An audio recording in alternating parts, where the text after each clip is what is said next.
It was so close, but so far for the Boston Bruins, who came up just short of a Stanley Cup championship, falling 4-1 to the St. Louis Blues in Game 7 here at TD Garden. I'm Sierra Goodwill, here with Evan Marinofsky. And Evan, this really seems like a missed opportunity for the Bruins, who truly probably couldn't have had an easier road to the Stanley Cup Final. You're not wrong, and I think in the locker room after, so many guys were crying. Brad Marchand, Zdeno Chara. I mean, when you see Zdeno Chara cry. Nordstrom was sobbing. We walked into the locker room, and Joakim Nordstrom was hugging coaches and people and just sobbing. And that's when you know they missed a huge opportunity here. No one's got to tell them. People are going to tell them, but it's the truth. They know it. They missed a huge, huge, huge opportunity here. I mean, as you said, the road was not super hard. It wasn't easy by any means. Right. But, you know, the Maple Leafs were, I would say, the toughest they faced until the Blues. Right. The Blue Jackets were not the team they expected. They expected the Lightning. And then the Hurricanes were in the conference final. I mean, come on now.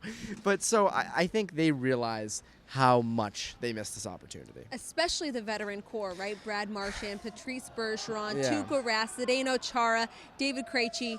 Those guys who we saw get so emotional, the guys you probably wouldn't expect to see crying in the locker room, like you mentioned with Chara, they are the ones who underperformed severely throughout this playoffs, other than Tuukka Rask, and other than Zdeno Chara. Yep.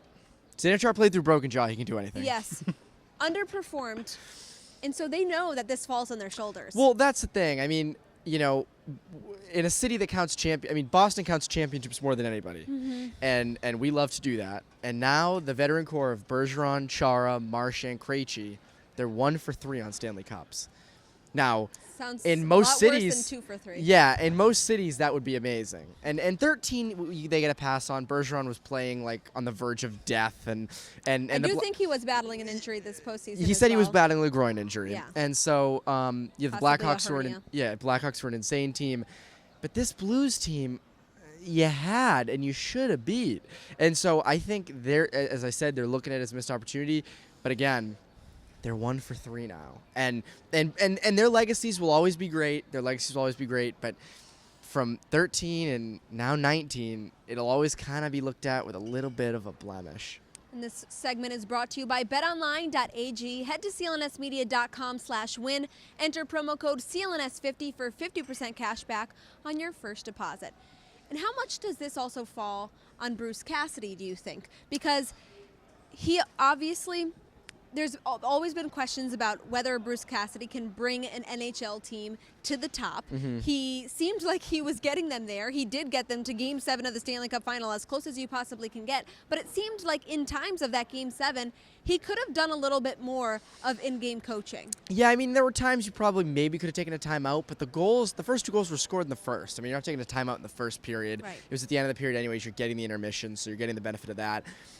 I don't think right now is the time to evaluate Cassidy because, in all honesty, he typically line matches well. I haven't looked at every single number. I don't know how great the matchups were tonight in Game 7.